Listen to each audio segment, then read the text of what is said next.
Selamat pagi semuanya, perkenalkan nama saya Nike Priscila dengan NIM channel di 023016. Di sini saya akan mempresentasikan PPT saya yang berjudul Penyusutan dan Amortisasi dalam Akuntansi Pajak. Baik, materi yang pertama yaitu pengertian penyusutan dan amortisasi. Secara umum, penyusutan didefinisikan sebagai sebuah akumulasi biaya yang akan dialihkan atau dialokasikan sebagai aset tetap dalam kurun waktu atau periode tertentu. Penyusutan pun dapat diartikan sebagai salah satu hal yang bisa mengubah biaya sebenarnya atau biaya asli dari aset tetap. Amortisasi merupakan sebuah proses dari pelunasan utang yang dilakukan dalam kurun waktu ataupun periode tertentu dan tentunya dikerjakan secara bertahap. Materi selanjutnya yaitu tarif dan penyusutan dan amortisasi. Yang pertama, penyusutan. Untuk menghitung biaya penyusutan, masa manfaat hingga tarif penyusutan atas harta berwujud berikut penetapannya. Yang pertama itu kelompok harta berwujud bukan bangunan. Kelompok 1 masa manfaat 4 tahun, penyusutan berdasarkan ayat 1 25%, penyusutan berdasarkan ayat 2 50%. Kelompok 2 masa manfaat 8 tahun, penyusutan berdasarkan ayat 1 12,5%, penyusutan berdasarkan ayat 2 25%. Kelompok 3 masa manfaat 16 tahun, penyusutan berdasarkan ayat 1 6,25%, penyusutan berdasarkan ayat 2 12,5%. Kelompok 4 masa manfaat 20 tahun, penyusutan berdasarkan ayat 1 5%, penyusutan berdasarkan ayat 2 10%. Kelompok harta berwujud yang kedua yaitu bangunan. Ada permanen, masa manfaat 20 tahun, penyusutan ayat 1-nya 5%. Dan tidak permanen, masa manfaat 10 tahun, penyusutan berdasarkan ayat 1-nya 10%. Selanjutnya yang kedua, amortisasi. Untuk menghitung biaya amortisasi masa manfaat hingga tarif amortisasi atas harta tidak berwujud berikut penetapannya. Kelompok harta tak berwujud, kelompok 1 masa manfaat 4 tahun, garis lurus 20%, saldo menurun 50%. Kelompok 2 masa manfaat 8 tahun, garis lurus 12,5%, saldo menurun 25%. Kelompok 3 masa manfaat 16 tahun, garis lurus 6,25%, saldo menurun 12,5%.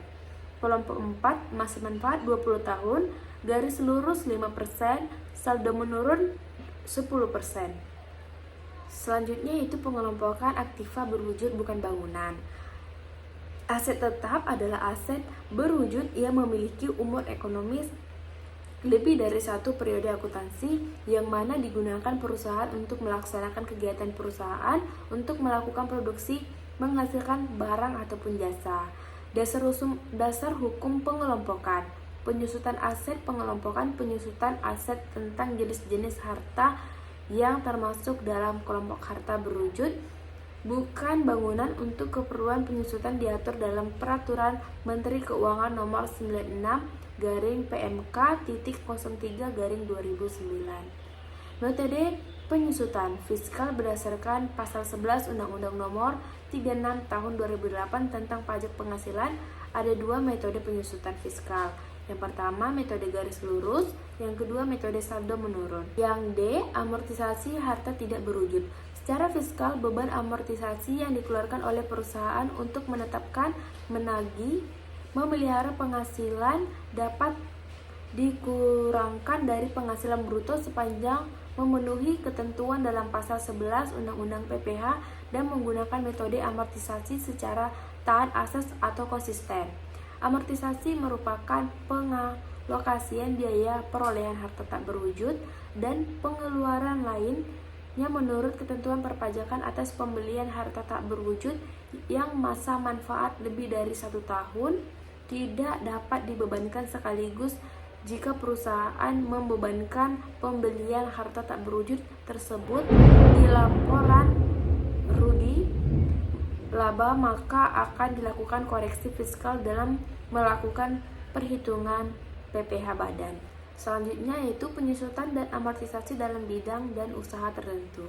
Penyusutan atas aktiva berwujud dan amortisasi atas harta tak berwujud dimulai pada bulan dilakukannya pengeluaran, kecuali untuk bidang usaha tertentu yang diatur lebih lanjut dalam PMK nomor 248 PMK 03 2008 dan PMK nomor 126 PMK 011 2012 bidang usaha tertentu tersebut, yaitu yang pertama bidang usaha kehutanan, yaitu bidang usaha hutan, kawasan hutan, dan hasil hutan yang ditanamnya dapat berproduksi berkali-kali dan baru menghasilkan setelah tanaman lebih dari 1 tahun. Yang kedua, bidang usaha perkebunan tanaman keras, yaitu bidang usaha perkebunan yang tanamannya dapat berproduksi berkali-kali dan baru menghasilkan setelah ditanam lebih dari 1 tahun. Yang ketiga, bidang usaha peternakan, yaitu bidang usaha peternakan di mana ternak dapat berproduksi berkali-kali dan baru dapat dijual setelah dipelihara sekurang-kurangnya 1 tahun. Penyusutan dan amortisasi atas pengeluaran untuk memperoleh harta dan pengeluaran lainnya untuk bidang usaha tertentu dimulai pada bulan dilakukannya pengeluaran atau pada bulan produksi komersial. Yang dimaksud dengan bulan produksi komersial yaitu bulan di mana penjual mulai dilakukan. Baik, sekian dari presentasi PPT saya ucapkan mohon maaf jika ada salah kata. Terima kasih.